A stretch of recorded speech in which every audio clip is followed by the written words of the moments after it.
पूनम के चांद का अक्स काफी लुभावना नजर आ रहा था। बीच बीच में काले बादल चांद को अपनी आगोश में लेकर आगे निकल जाते। सभी दोस्त हंसी मजाक कर रहे थे।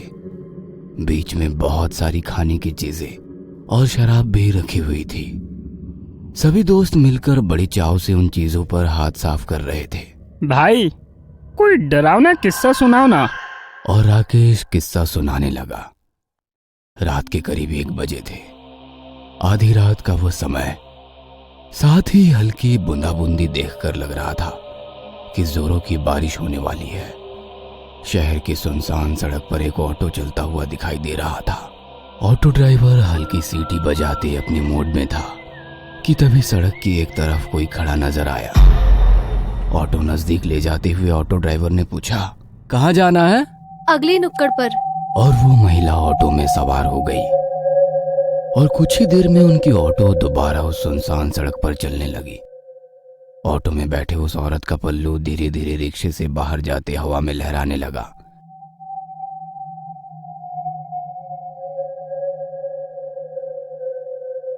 मैडम जी, आप कहीं जॉब करती हैं क्या? नहीं तो क्यों? मतलब आप इतनी रात को इस सड़क पर खड़ी थी, इसलिए पूछा। वैसे आपको जाना कहाँ है? आगे नुक्कड़ पर जो पीला बंगला है ना, मैं वहीं रहती हूँ।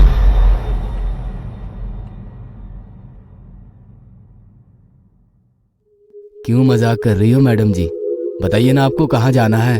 मैं मजाक नहीं कर रही हूँ, मैं उसी बंगले में रहती हूँ, अकेली। पर उस बंगले के बारे में मैंने तो कुछ अजीब सी बातें ही सुन रखी है। अजीब सी बातें? जैसे कि? मतलब उस बंगले में कोई बुरी आत्मा रहती है जो लोगों को जान से मारती है। अल्लो, मेरा बंगला भी आ गया। ऑटो उस बंगले के गेट के बाहर आकर रुक जाती है। ऑटो वाला धीरे से अपना सर ऑटो से बाहर निकालकर बंगले की ओर देखता है। बंगला काफी अजीब डरावना लग रहा था, जैसे कोई वीरान खंडहर हो। ऑटो से नीचे उतरकर वो महिला अपनी पर्स टटोलने लगी। भैया 2 मिनट रुको, मैं पैसे लेकर आती हूँ।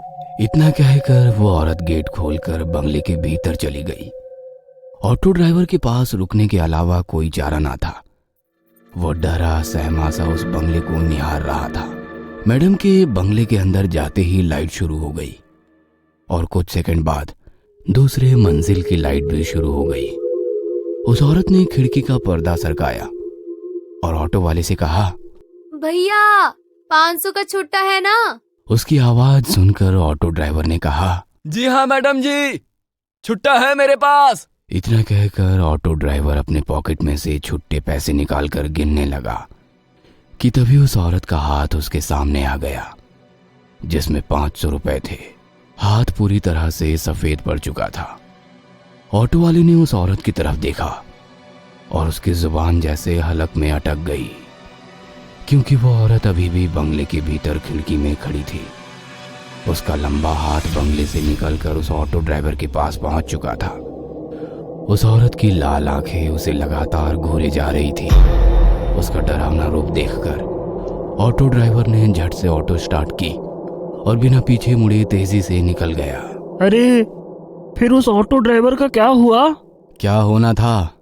ऐसा खौफनाक दृश्य देखकर अगले 8 दिन तक बुखार से घर के बिस्तर पर पड़ा रहा। ये घटना बचपन से सुनता आया हूँ, कोई नया किस्सा सुनाओ यार। यार फिर भी ये काफी डरावनी घटना थी, विजू ने कहा। और कोई डरावना किस्सा बताओ ना। इस अंधेरी रात में डरावने किस्से सुनने में बड़ा मजा आता है। ठीक है तो सुनो। एक लड़की रोज सुबह जल्दी उठकर गांव के इकलौते कुएं में पानी भरने के लिए जाती थी। सूरज निकलने के बाद भीड़ होने के कारण वो सूरज निकलने से पहले ही कुएं में पानी भरने के लिए पहुंच जाती।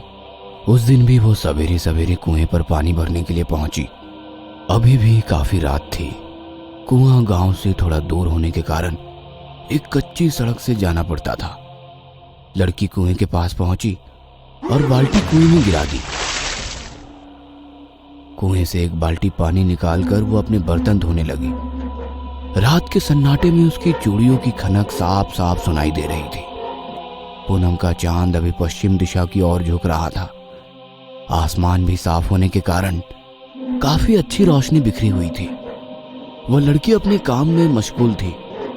बर्तन धोते वक्त एक चूड़ी टूट गई और उसके हाथ में जा घुसी, पर उस लड़की ने हाथ से बहते हुए खून पर ध्यान नहीं दिया। उसने बाल्टी दोबारा से कुएं में डाली और धीरे धीरे ऊपर खींचने लगी। तभी उस सुनसान गहरे सन्नाटे से उसे एक अजीब सी आवाज सुनाई दी। काफी स्वादिष्ट है। उस पल की आवाज ने उस लड़की का ध्यान अपनी तरफ आकर्षित कर लिया। वो कुछ सेकंड वैसे ही चुपचाप खड़ी रही। आवाज की दिशा समझ में नहीं आ रही थी, पर आवाज बिल्कुल साफ साफ सुनाई दे रही थी और दोबारा वही आवाज उसके कानों में गूंज उठी। काफी स्वादिष्ट है। वो चारों तरफ अपनी नजरें घुमाते हुए बाल्टी को ऊपर की ओर खींचने लगी। बाल्टी ऊपर आ गई। उसने बाल्टी उठाई, पर बाल्टी के अंदर का पानी काफी गंदा नजर आ रहा था। उसने धीरे से बाल्टी के पानी में हाथ डाला।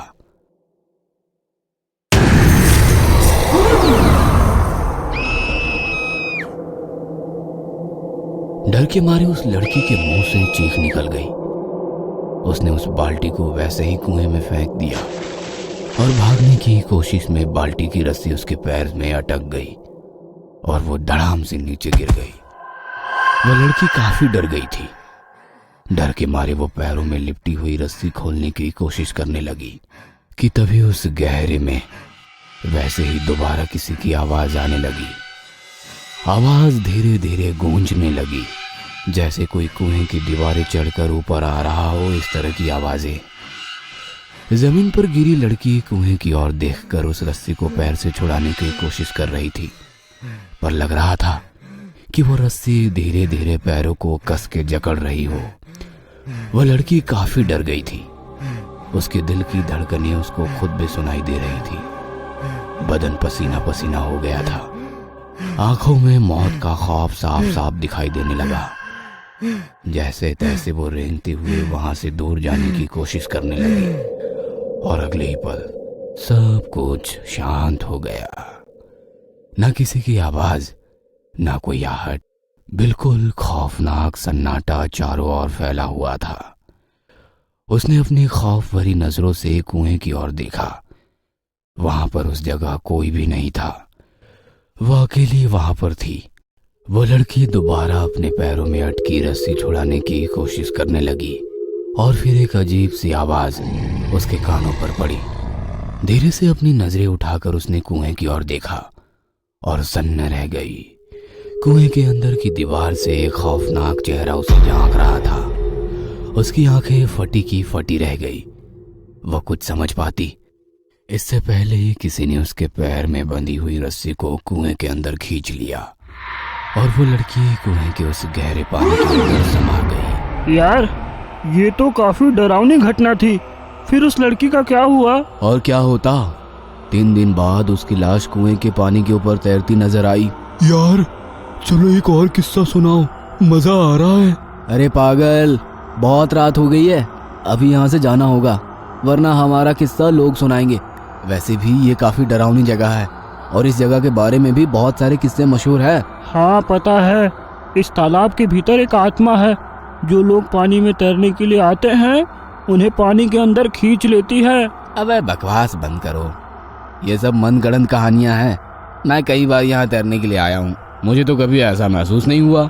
ऐसा कहकर वो उठकर खड़ा हो गया और पानी से भरे तालाब की ओर देखकर चिल्लाने लगा।